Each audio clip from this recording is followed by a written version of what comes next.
Shalom. First and foremost, I want to give all praises, honor, and glory to Yahweh, Bahashem, Yahweh Shai, Bahashem, Rakhakodash. Double honors to the apostles of Great Millstone, and peace and salutations to the Akim Opportunities videos. Alright, so I wanted to do this video, it's the Mark of the Beast update. I got a few tweets, in this video clip from World Star Hip Hop. I'm just going to go ahead and play it and then go into the scriptures, because we're coming to the time where this is going to start being in your face. Like I remember not too long ago, Apostle Harsh says that pretty much the Mark of the Beast, prophecy, it's not around the corner, it's at your door. And we're going to see this, more prevalent in these coming days. Alright, so I'm going to go ahead and just play this clip. For years, you needed a vaccination record to go to school. But how about a record to travel or to go to a concert, maybe a store, even a restaurant? The I-Team's Ginger Allen today with a look at what a lot of people are calling the vaccine passport that is already in use in some countries right now. They are using them in Israel right now, where over half the country is vaccinated. The government has developed a digital health pass for everyone who's fully vaccinated. It's called the Green Pass and gives those carrying it exclusive entry to newly reopened hotels, gyms, pools, and theaters. Now, airlines in the U.S. are developing similar digital passes, hoping to inject life back into flight, travel, and tourism. American Airlines is testing an app that allows travelers to upload COVID test results and other required documents before boarding a flight to selected countries. And the I-Team found other airlines and airline trade groups rolling out similar digital fast passes, including IATA, the International Air Transport Association. So you may have several choices. Would it be better if there was just one? I don't think it matters if it's just one or not, as long as there's a standard. And as long as a customer and an airline is not required to use multiple apps for, a multi-segment flight. It's crazy how she was saying, it'd be cool if they just had one app, across the board, for this inconvenience, if you will, about this, CVID, thing. You're not going to be able to, go on a plane unless you go through these certain hoops. And really, if you think of it in a worldly sense, it's not that hard. Just go there, get jabbed up your nose, or do all that stuff. Could actually take the CVID vaccine. It ain't that easy. I mean, it's like I was like, it ain't that hard to do these things. But they want it to be very convenient. To the point that this news, which I believe they're all reading through a script. I think that they had all these apps ready until it's the right time to unveil them. But this lady, she's pretty much saying that wouldn't it be good if they had it all just in one app. Well, that's actually why they're doing this, because they're funneling everybody to get on the same page, because this green check mark pretty much. For everyone who's fully vaccinated. It's called the Green Pass. And this thing is going to hold all your credentials. It's going to have all your banking information and all that stuff. Just how we've been saying here at Great Millstone that the Rfid microchip is the mark of the beast. You can go into the comment section. People are bringing up facts. They're bringing up just a bunch of banter. About this that's going on. Let me see if I search Mark.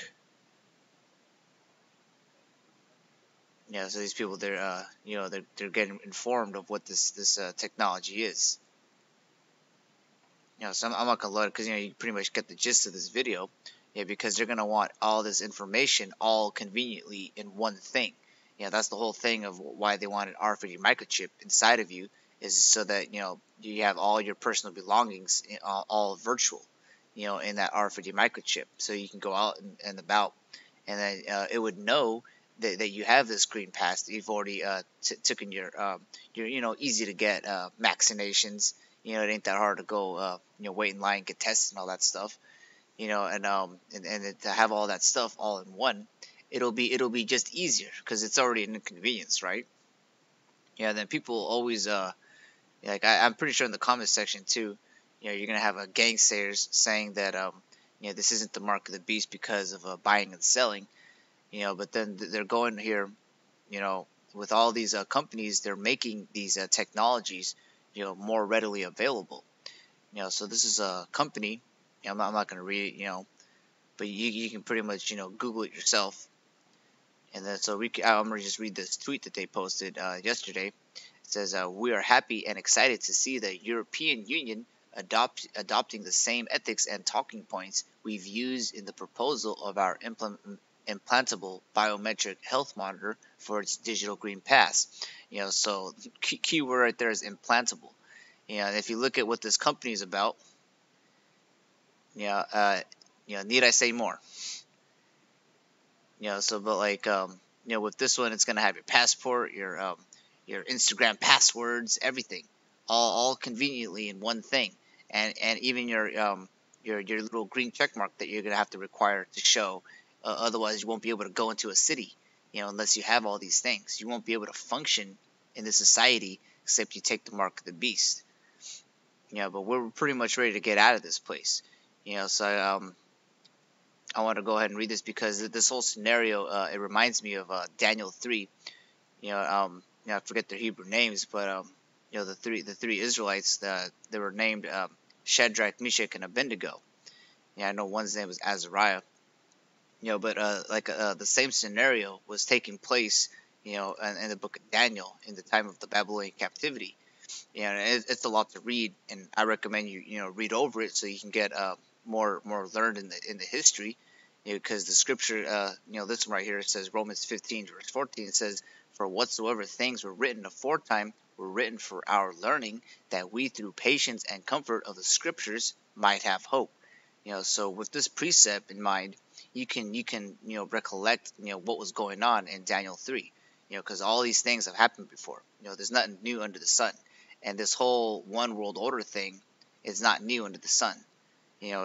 Probably the technology that they're utilizing it, but the idea behind it, pretty much selling your soul, in a sense, to do something contrary to the scriptures, so that you can function in the society. So I'm gonna just quickly read this in Daniel 3. And I'm going to start at verse 2. It says, Then Nebuchadnezzar, the king, sent to gather together the princes, the governors, and the captains, the judges, the treasurers, the counselors, the sheriffs, and all the rulers of the provinces to come to the dedication of the image which Nebuchadnezzar, the king, had set up. So Nebuchadnezzar pretty much, he was, in rulership at that time. So he had all these sheriffs, treasurers, counselors, judges, captains, under his watch. And he pretty much gave a decree out, to do a one like-minded thing, to worship this image that he set up. Verse 3 says, Then the princes, the governors, the captains, the judges, the treasurers, the counselors, the sheriffs, and all the rulers of the provinces were gathered together unto the dedication of the image that Nebuchadnezzar the king had set up. And they stood before the image that Nebuchadnezzar had set up.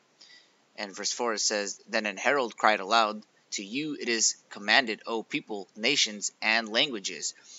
So you can see pretty much how it's starting to mimic what's written in Revelation 13.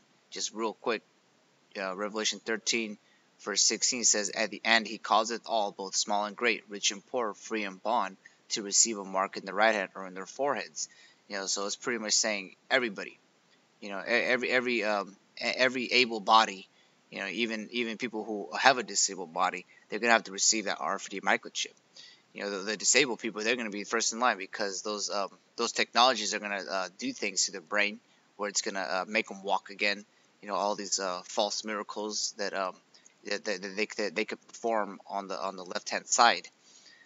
But back at Daniel 3, just showing, this it's mimicking what's happening in Revelation 13 happened in Daniel 3. All these people were told to do a thing. And it's pretty much to bow down to that image that Nebuchadnezzar set up. And then verse 5 it says, That at what time ye hear the sound of the cornet, flute, harp, sackbut, psaltery, dulcimer, and all kinds of music, ye fall down and worship the golden image that Nebuchadnezzar the king has set up. And whoso falleth not down and worship shall the same hour be cast into the midst of a burning fiery furnace. So we know, that, Esau's pretty much going to threaten us. He's pretty much threatened you already. everybody is already speaking about, how, like, oh, you're not going to get the vaccine. Why? Like, it's pretty much, it's already mandatory, but there's not a gun to your head yet. But we know through the scriptures, from whatsoever written or aforetime written for our learning, that we have nothing to fear.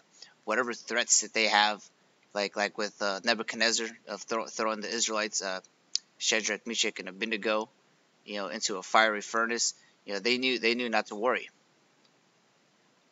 And if you read again, if you read down, you could read how they had the right spirit, because and then here's a picture, Shadrach, Meshach, and Abednego, and they're not bowing down as all the other ones are, and when you could read the rest of the story, they were cast into that fire, but the angel of the Lord was down there taking care of them, that to the point where when they came out of that furnace, they didn't even smell smoke, so we have nothing to fear, down here.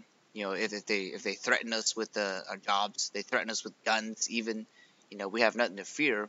And ultimately, we know this is in tune. Well, it's tied to the revelations. It's tied to the prophecies of the mark of the beast, because we know, through watching on our watch, that this place ain't got much left. That's why we're seeing the last prophecies being fulfilled. You got the green check mark, and then this company, which I'm not going to say the name. But you could read that they're saying that they want to implement digital green pass with your Bitcoin wallet, all in one, all across the board. So it's more convenient, because it's already an inconvenience that everything's closed. But you can read these tweets. It says the digital green pass should facilitate European lives. It's going to facilitate it. It's going to make it easier. It says the aim is to gradually enable them to move safely in the European Union aboard for work of tourism. And that's pretty much it on that. Because I have this other tweet. Oh, it's like, I think it's the same one. Yeah, it's from a different company, but they're all working in unison. They're doing a diligent search to try to establish the New World Order with their microchips, and we know that that's not going to happen. And blockchain, as you can see on this website. I'm not going to read most of the links, titles, names of the websites. But you see they're all working in unison for this one goal, this New World Order, and having everyone pretty much, not just their money.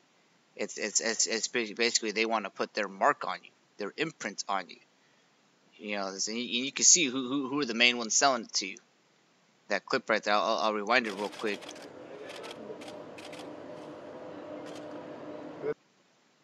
So you can see who were first in line. They say that Israel, the nation of Israel over there with all the so-called Jews, supposedly they had the most vaccinated people ever, all across the board. You got to ask yourself, why is that? So anyways, I'm going to read these last precepts. So this is Isaiah 10 verse 1. It says, woe unto them that decree unrighteous decrees, and that write grievousness which they have prescribed. So just like what happened with King Nebuchadnezzar and the three Israelites, Shadrach, Meshach, and Abednego, it's woe unto them that write unrighteous decrees. Because it's written in our law that we're not supposed to have any other gods besides Yahweh. So they were in the right spirit, to deny this complete transgression, to the Israelites, lifestyle, their way of life, their law. So we're supposed to do the same thing, because it says pretty much that we're not supposed to receive this. We know the judgment that happens when you receive this is you get cast into the lake of fire. And the lake of fire is when those thermonuclear missiles hit America. Yeah, well, so, just for the sake of time, I'll go ahead and read it. All right, so this is Revelation 14, verse 10. It's I'll read verse 9. It says, and the third angel followed them, saying with a loud voice, if any man worship the beast and his image, and receive his mark in his forehead or in his hand, pretty much in the same sense, in the same spirit of Shadrach, Meshach, and Abednego, you're not supposed to bow down with the rest. And some of these people were Israelites. They just weren't in the spirit, so to speak. All right, so it says, and receive his mark in his forehead or in his hand, to receive this charagma, Esau's technologies to make your inconvenient life convenient, when he's the main reason that your life was inconvenienced in the first place. But verse 10 says, "The same shall drink of the wine of the wrath of the Most High Yahweh, which is poured out without mixture into the cup of his indignation, and he shall be tormented with fire and brimstone in the presence of the holy angels and in the presence of the Lamb." And we know that the Lamb is talking about Yahweh Shai, and he's going to come back with wrath, with vengeance. So when he comes back, if you're of the hopeful elect, that's a good thing. That's something that you're looking forward to. But if you receive this mark, right under your forehead, this green check mark that also has your wallet, your blockchain wallet. As you can see, it's got all your information, your convenient pass. Because Nebuchadnezzar pretty much threatened everybody. If you didn't do what I said, that I'll threaten you with death, with you would get burned in an oven, pretty much. And you can already tell that this is mandatory. It's just there's not a gun in front of your head yet. But just wait. So because everyone's gonna be tried. Then that's gonna be the hour of temptation. And you have to be, not you're not supposed to waver in the faith. And take whatever you're gonna take, with a strong mind and your loins girded up. Because we know that this walk is going to be very hard in the last seconds, because Esau's coming down with the sword, and he's gonna attempt, to persuade us, catch us when we're weak, so that we could receive his mark of the beast, so that he could try and attempt to pluck the elect out of the Lord's hands. But we know that's not going to happen, because ultimately, it's written in the scriptures, but two, you can just see how there's so many holes in his plan, his agenda, that he's too spread out. He's not going to be able to number the elect. He's not going to be able to harm the elect. Michael, the archangel, he's going to come down here, in these last days, and he's going to make sure that we're good. The spirit of Yahweh Shai is going to make sure that we're good. We just have to rely and believe that he's going to keep us, from the hour of temptation. So the last precept I have is Romans 8, verse 18. It says, "For I reckon that the suffering of this present time are not worthy to be compared with the glory which shall be revealed in us." Because the kingdom of heaven is already within us if we believe. If we believe what's written in these words, and we don't bow down to any false idols or take the mark of the beast, what can man do? We're not afraid of weapons, pretty much, and we're not violent people. We're not going to try to karate chop the gun out of your hand. We're gonna praise Yahweh Shai, in the face of death, because we know we're not supposed to fear man, but rather fear the one who created man and spirit. I'm not going to pull up the precept, for the sake of time, but that's the end of this video. I just remember to read these precepts, read these stories, because they're written aforetime for our learning, because we're going to go through these same things that our ancestors went through, because that's us in the reincarnation. If we're of that hopeful number of the 100,000 that's not going to receive the mark of the beast. Alright, so that's the end of this video. I want to give all praises, honor, and glory to Yahweh, Bahashem, Yahweh Shai, Bahashem, Rachak Wadash, and Shalom Akim.